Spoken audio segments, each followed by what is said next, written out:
wrestling fans, thanks for clicking the dreaded D-Rose Report. Let's do a Saturday update, huh? Melina posted the following message today on her Twitter account responding to the negativity that she's been engulfed with as of late.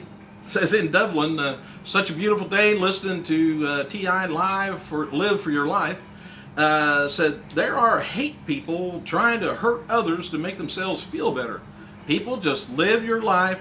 Enjoy today, peeps, and love people who are there for you to the fullest. I have no idea what the hell she's talking about. Silly ass. Anyway, meanwhile, former WWE star Val Venus has posted inflammatory video directs towards Melina and her boyfriend John Morrison earlier this week, and has continued to besmirch this sexy, smart, powerful WWE diva. Anyway, he posted the following on Twitter in response to a message New Japan Pro Wrestling's Carl Anderson wrote about flying first class. Said, if Melina is on your flight, I'm sure you could easily become a member of the Mile High Club. Oh, maybe now I know. I salute you. Anyway, WWE champion The Miz is going to be appearing on children's show Blue Peter in the UK on Tuesday, April 9th. Alright.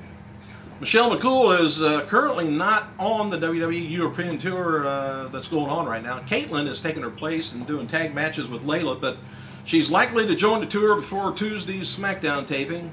Fly her over there just for that. WWE sent out a survey to fans online yesterday asking their thoughts on the following new pay-per-view titles. Here's some things they're coming up with. WWE Uprising. Takes me back to what I was talking about. Anyway, WWE Vengeance, WWE Champions, and WWE Revolution. Apparently they like one-word pay-per-views. Steve Auston noted on his Twitter that he's headed to Vancouver today to begin filming his next movie, Recoil. WWE Music on Twitter at WWE Music will be holding a Twitter view with the band Three Doors Down on Monday night, 7 p.m. Eastern Standard Time, where fans can ask questions. Their song, When You're Young, is the song WWE has used for SmackDown's Edge retirement thing. WWE superstar Kyle Lee will be starring on a Disney XD's Parade of Kings show for the season premiere on April 18th. Kyle Lee stars as a rock-smashing, cave-dwelling character named Atog. Don't know what Disney's XD's Pairs of Kings show. I don't know anything about it. The American Airlines Arena in Miami, Florida has announced that The Rock is going to be on hand, so please make a note of this. He's going to be at Monday night's Raw, May 2nd, which happens to be The Rock's birthday. And here's what the American Airlines Arena, their official announcement, had to say.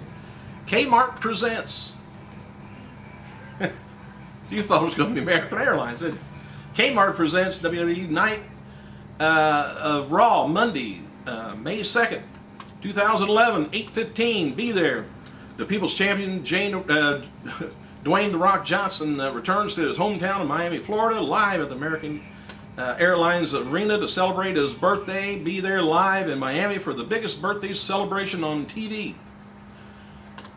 With Edge having announced his retirement on Monday's Raw, World Heavyweight Championship has been vacated last night on SmackDown. Christian triumphed in the #1 Contenders Championship Battle Royal to face #1 contender Alberto for the vacant title at World title at Extreme Rules. The two is going to be facing off in a ladder match. And below, here's the card for the Extreme Rules match so far. It's going to be May 1st. WWE Championship Triple Threat is going to be The Miz, Truth, and Cena. World Heavyweight Championship ladder match is going to be Alberto versus Christian in a ladder match. Jerry Lawler and Jim Ross takes on Jack Swagger and Michael Cole. Oh, we can't wait for that, can we? April 14th, by the way, episode of Impact drew a 1.14 cable rating, down from last week's 1.15. The number continues to downslide lately as the show kind of garnered ratings of figures of 1.18 1.22, and then it went down up to 1.27, and then it went back down to 1.25, and then went back up to 1.36 in previous weeks. Anyway, they've been averaged somewhere around 1.5 million viewers per show. Robert Roode, James Storm being advertised autograph signings Saturday at 10 o'clock to 11:30 p.m. Jefferson Hall in Newport, Kentucky, by the way, in case you live that way. Hernandez has retained services of a nationally recognized attorney and talent agent, Bruce Thorpe, who renegotiated his contract with TNA. And in addition to being a well-known attorney, Thorpe brings to the table extensive wrestling experience, having worked for both in the Florida office under Eddie Graham and Houston wrestling office under Paul Bosch before becoming a licensed attorney. Why he would go to hell and be a licensed attorney, I don't know. Alright, on this day in 2009, WWE Superstars debuted on WGN America and got taken off. So 9, 11, they must have had a short contract then. Alright, events that happened this day. In 2000, WCW held its final Spring Stampede pay-per-view in Chicago. Mancow defeats, of all things, Jimmy Hart. Terry Funk defeats Norman Smiley for the hardcore title. Chris Candido defeated the Artist. Remember him? Juventud Guerrero, Shannon Moore, Lash LaRue, Crowbar in a 6-way suicide match for the Cruiserweight title. Shane Douglas and Buff Bagwell defeated Flair and Luger for the world titles, tag titles. Steiner defeats Sting for the WCW US title. Jeff Jarrett defeated Diamond Dallas Page for the vacant world title. Alright, some title changes went on this... well, let me get through the birthdays, come to think of it. Happy birthday to ECW wrestler Damian Kane, he's 51. Former tag champion, Cruiserweight champ Paul London, 31. Hall of Famer George the Animal Steele, 74. And current AJPW Unified Tag Champion Joe Doring, 29. And the lovely, vivacious Vicky Guerrero, 43. I think that's her age, not her waist. Alright, title changes happened on this day. 1960 was Jerry and Eddie Graham defeated Lou and Red Bastien for the NWA Northeastern United States Tag Champions. 1983, Piper defeats Greg Valentine to win the NWA titles.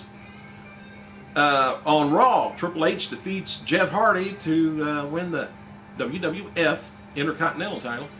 And on 2007 on Raw, Santino Marella defeats Umaga in a no-holds-barred match to win the WWE IC Championship. Remember all that? Hollywood Reporter has a new review up on the WWE Studios' That's What I Am, starring Ed Harris and Amy Madison, and featuring Randy Orton in supporting role. Regarding Orton's film debut, they wrote, "The film was produced by WWE Studios, which explains the casting of a third-generation wrestling personality Orton in a decent acting debut as Carl's manipulative dad. That's this meathead as such an amiable negotiator, and even with someone as sharp as Madison's principal, sketchy plausibility." I hate that when they start saying names about or words about that long. "Too often, Pravone's screenplay slaps controversy respectively into the characters whose behavior doesn't seem entirely true of their film. So, was it good or bad? You didn't say. Alright, Post Cassette notes that NFL star and former guest host Ben Roethlisberger is looking for a new place to hold his wedding reception after unsuccessfully trying to rent the Console Energy Center in Pittsburgh because WWE booked it for a show on the same day. Oh, bad WWE. Rey Mysterio was in attendance for the Strike Force Diaz versus Daly past event this past weekend in San Diego. Odd, him being in one of those, I think. Anyway, thank you guys. Have a good weekend. I gotta go.